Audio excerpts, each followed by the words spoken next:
Hey everybody, it's Jessica Kim, and this is the BabbaCo Daily Boost, where we give you a daily boost of information, inspiration, and heart. And if you haven't already, sign up through email at BabbaCo.com. But today we have a super exciting guest. I am a personal huge fan, and we'll get into that later. But we have the first ever Bachelorette. I literally saw her from when she first hit the screen, fell in love with her. She's now married to firefighter Ryan, as we all should know. And she's an amazing mom of two beautiful and gorgeous kids. And she's just accomplished so much, so I'm so excited to have her here. So thanks so much for joining us, Trista. Thank you for having me, and very nice intro. Thank you. I will have to say, though, that my whole crew here at the office begged to say hi to you, so I think I'll have to bring them in just for a quick hello. Okay, guys, you can say hi. Hi. We love you. Thank you.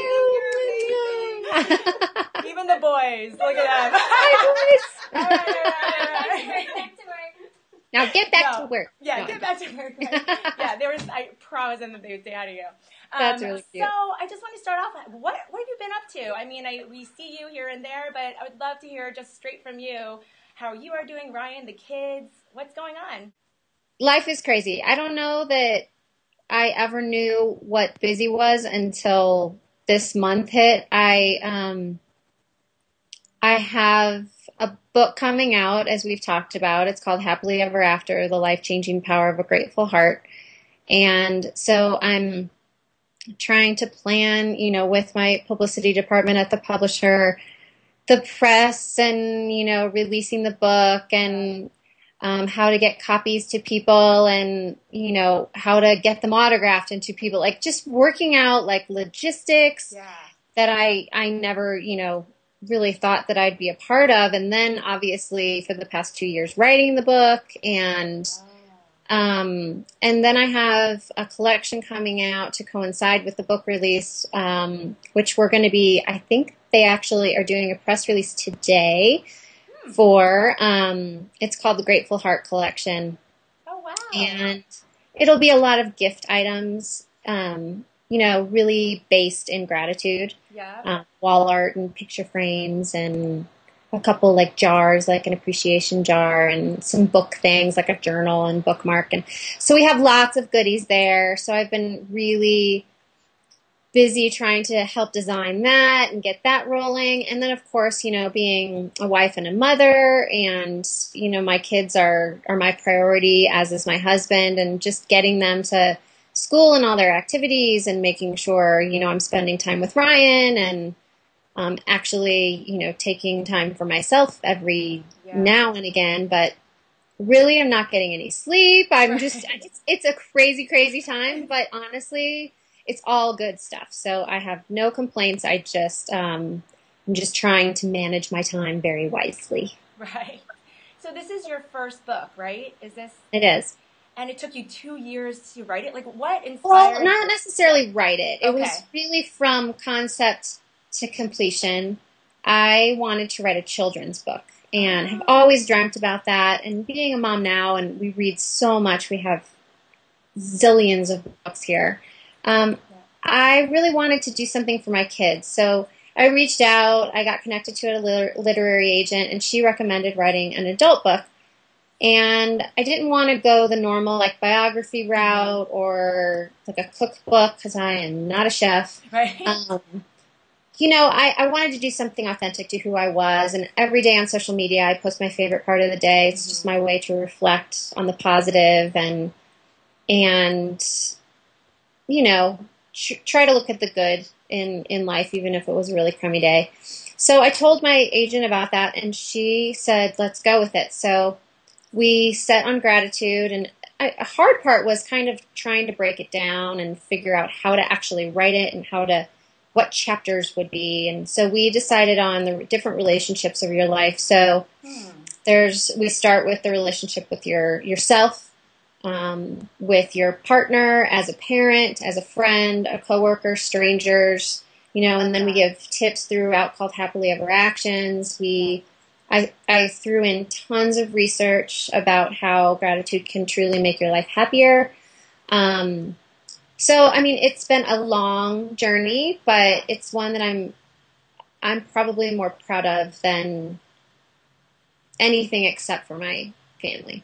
Yeah, no, I think it's wonderful. It resonates a lot, and I love that you took that approach where that's really refreshing, right? Yeah. I think I'm sure your stories and your life is woven into the book and this everything It that is, you but write about.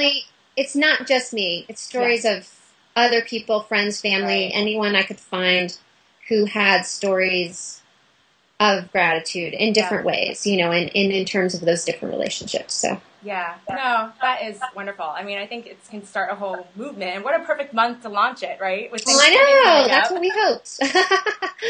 Yeah.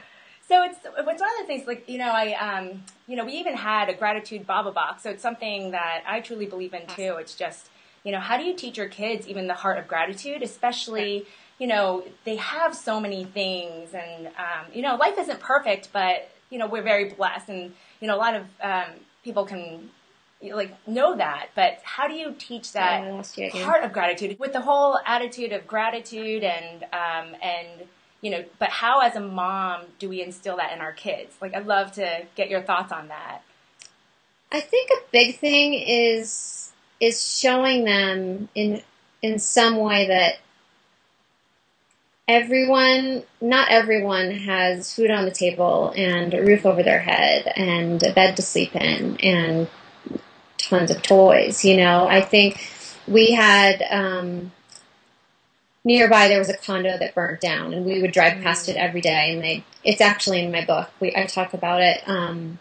They called it the broken house, and I found who they were receiving donations through, and was able to coordinate some companies that I had worked with to donate items to them because they had a little girl, or they have a little girl, and they had a baby on the way. Yeah.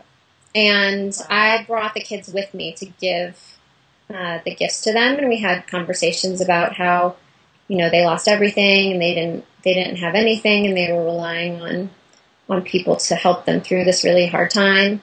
So that was I thought it was a perfect opportunity for me to be able to say, hey, we are really lucky. We want to share this, and we want to be able to help these people when they're having a rough time.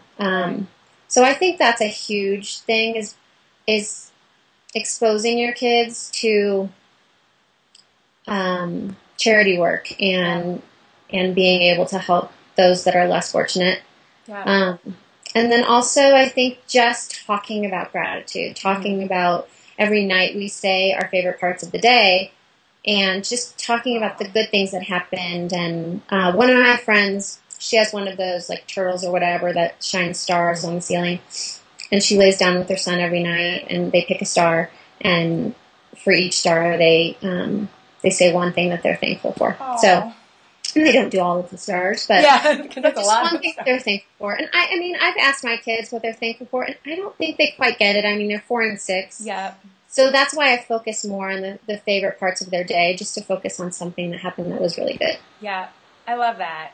I love that, and I just can tell you exude it every day, right? And that's how I always see parenting. It's like you model it, right? So Right. How you talk about things and how you react and all those things are what shapes their heart. So right. I think that's great. And I didn't know about the Grateful collection. I think that's awesome. It's just they're doing a press release, I believe, today. Where are those available? It will be on so the Grateful Heart collection will be on Glory House, GLORYHAUS.com. Yeah. And I'll posting it on my website as well, which is TristaSutter.com. I also have on there a tab that says My Book, and you can go on there and find all the retailers that are pre-selling the book before it's ready to be sold on November 26th. And then also those retailers obviously will be selling the book when it comes out. Okay. Wow, you do have a lot going on. I mean, that's like just a whole little bit. Yeah. I mean, it's totally my thing, product lines and everything, but that's a lot of work. That's exciting, though. Glory House is awesome. They have a great team. Yeah. And they're really helpful. I mean, I'm very involved, but I think that if I said, you guys take the reins, they would be able to do that really easily. I just kind of want to have my hand in it and, being able to make decisions on the design stuff. Anyway, it's a lot of fun. I'm a huge gift addict. Buying is kind of a thing that I wanted to own a gift boutique at one point. And fun. So this is my way to kind of get into my passion of gifts. Yep. I love it. I can't wait for that to come out. And we'll definitely support that and tell everyone about it. Thank you. So when I was thinking about this and as I was getting excited to talk to you, I realized, and I was shocked. I couldn't believe it was over 10 years ago when it was aired, right? Is that right? I mean, it's one of those things where time flies. We're celebrating our 10-year anniversary on December 6th. Oh, congratulations. What are you guys going to do? Actually, we might go to Denver and just have the grandparents watch the kids and get a hotel room. I'm not sure. Yeah. We don't have definitive plans right now. So, I mean, how much of your identity is still caught up in The Bachelorette? I always wondered that, I mean, on a day-to-day basis, it's not that we think of ourselves as having been on television or met on television or being The Bachelorette or whatever. It's definitely not part of our everyday existence unless we or at the salon and someone walks in and is a big fan, or we go to a restaurant and, we get noticed. It's definitely still a part of our identity because we still get recognized. Yeah. But it's not an everyday thing by any means. So in your relationship, is it like, I don't know what the equivalent would be. Is it like, because I went to college with my husband, so is it like when you remember those days, like years ago, and it's kind of like a good experience? Yeah, we don't really talk about it. It wasn't really talk Brian's favorite thing by any means. Yeah, he's he wasn't a fan of the process, and obviously we're very happy now. Yeah, but I don't think it's not necessarily something we reflect on because it's not something that he has the fondest memories of, like going through the process. The end result, yes. Great end result, but the process is not. Like he's like, I got what I got from it. I got my woman. I have a beautiful family. Yeah. Like we just focus on the present and the future. Yeah. Really. That's awesome. Oh, you guys, I think that's what makes you guys so special is that you guys are so down to earth, and just real, which is so refreshing, as I always say. Okay, so we're going to go into some quick fire questions. Yeah. And so you just said that you're not much of a cook, but what is your fail-proof go-to family recipe? There's got to be something that you go to. Oh, yeah, for sure. I have a couple. Okay. Chicken pot pie is so easy. And there's veggies in there, and so it's an easy way to get the kids to eat veggies. Yeah. My friend just told me about this black beans. It's the easiest thing. You cook chicken breasts, and I use a cast iron skillet just with olive oil. And then, and sea salt and pepper. And then you put a thing of, black beans. You drain the black beans over, put your favorite salsa over, and pop it in the oven, put some cheese on. It is delicious. Oh it's my awesome. gosh, it it's sounds so easy. great and easy. Yeah, That's it's really totally easy. 45 minutes, I think, 350.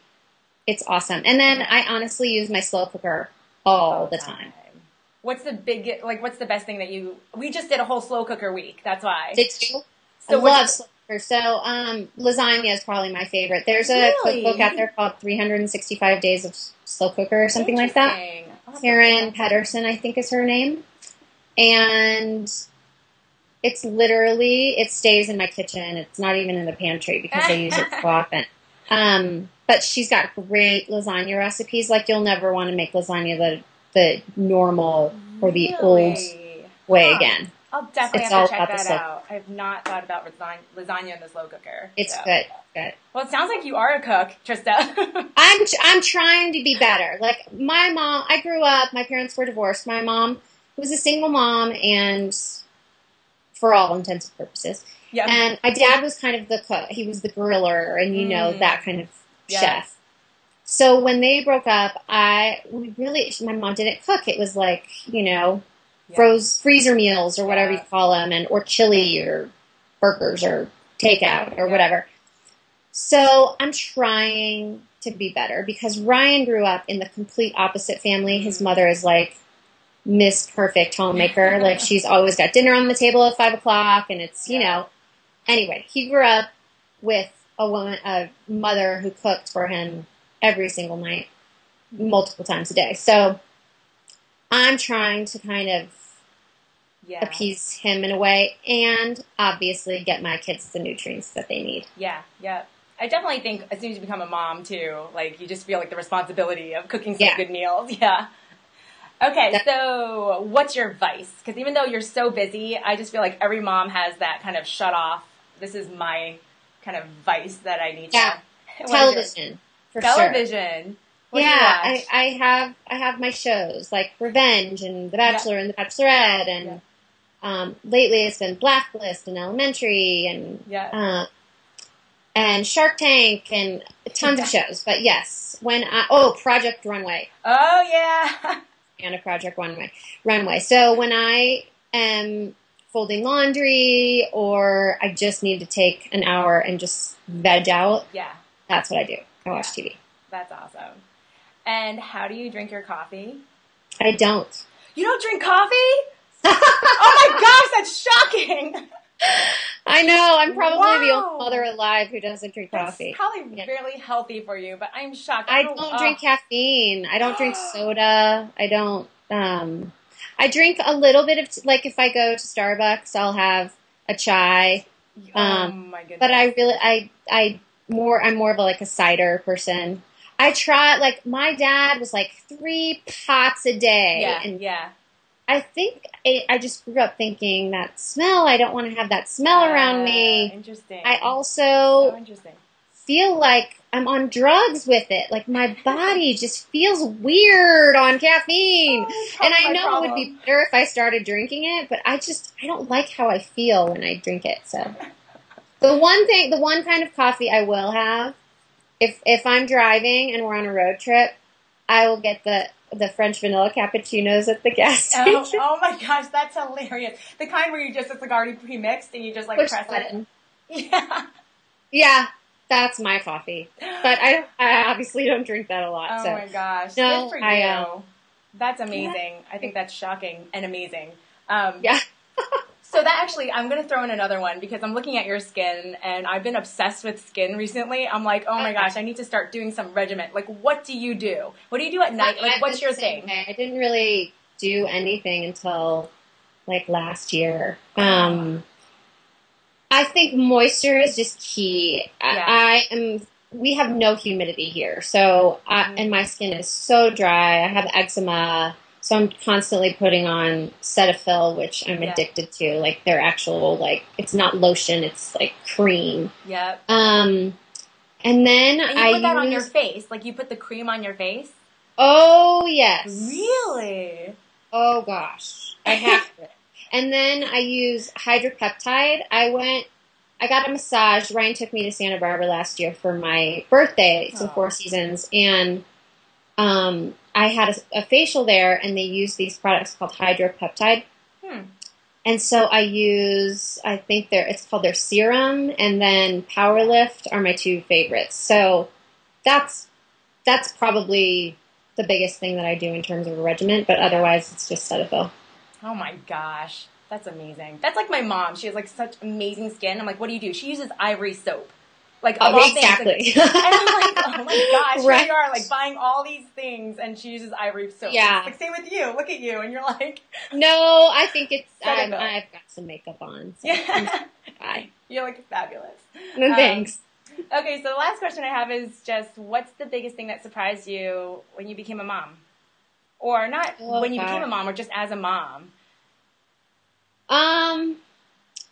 I guess how much you truly just can love another person. Yeah. I mean, I love my husband, and I can't imagine loving anyone else any more than that. But when our kids came into the mix, and they're actually a creation based on our love, the fact that they came from us, and the fact that they rely on us, and they give us unconditional love, and it's just just the intensity of love that you can feel for another human being. Yeah, I love that. And doesn't it just get better as they grow older? Like, I keep wanting to freeze them at a certain age, and then, because Maxwell is 6 now, right? Is he 6? Yeah, Max is 6 and Blakesley's 4. Okay. Yeah, I mean, it's true. It's a lot of fun, but at the same time, like, I love having conversations with them. We have a minivan. I drive a Toyota Sienna. Okay, I have a minivan, Mom. So we have the DVD in the back. And when we first got the car for a year or two, you know, they were, not when we first got the car because they were tiny, but they watched videos all the time. Right. And recently, like within the past year, they've stopped wanting to watch and actually just wanting to talk. So we'll drive to Denver to see Ryan's parents, and I'll say, hey, do you want to watch a movie? Because it's about that much, you know, to watch one movie on the way there. They're like, no, we just want to talk. And I love that I have little people now, you know, little human beings who can actually have a conversation with me. But I cherished those baby days and the snuggling and cuddling, and I've always been a baby person, so I love all the stages. Yeah, it's been a lot of fun being a mom. Yeah, because I have a 6-year-old girl, a 3-year-old boy, and a 16-month-old boy. Oh, wow. And, like, the third was a surprise. Talking. But, what? I love the 16-months-old when they start talking. Yes, and they're just, like, they're starting to communicate, but they're still so, like, chubby and toddling around. Like, so fun. So cute. Yeah. Oh. Well, Trista, do you have any other parting words, whether it has to do with gratitude or just something that you believe in, or just to check out for your, you know, line that's coming out that you'd like to share with us? I think just for people, you know, check out TristaSutter.com. I have the retailers that you can purchase my book. I'll have my collection up on there, and any projects that come down the pipeline, I'll continue to do that. Follow me on Twitter or Instagram. Or Facebook. I have a Facebook fan page. Yeah. But don't go to the imposter one. Go to Trista Sutter fan page. It's an imposter. Oh yeah. No. I don't get it. They like repost what I've already posted. So they're essentially spending their time playing me, like acting like me, just by reposting what I already post. So I don't. Oh my gosh, like, I don't get it. So weird. I know. Anyway, wait, so you have the official check, right? And then I do, not on Facebook, but I've looked into that, into getting it verified. Oh my gosh. But on Twitter, I'm verified. So yeah, Twitter, Trista Sutter. Same thing with Instagram, is Trista Sutter. So yeah, I'd love to. We'll link everything up so everyone can find you easily if they're not already following you. So yeah, thank you. Thank you so much, Trista. I really, really appreciate it. And thank you so much for having me. It was so fun. Bye to all your subscribers, and thanks for the interview. Thanks so much.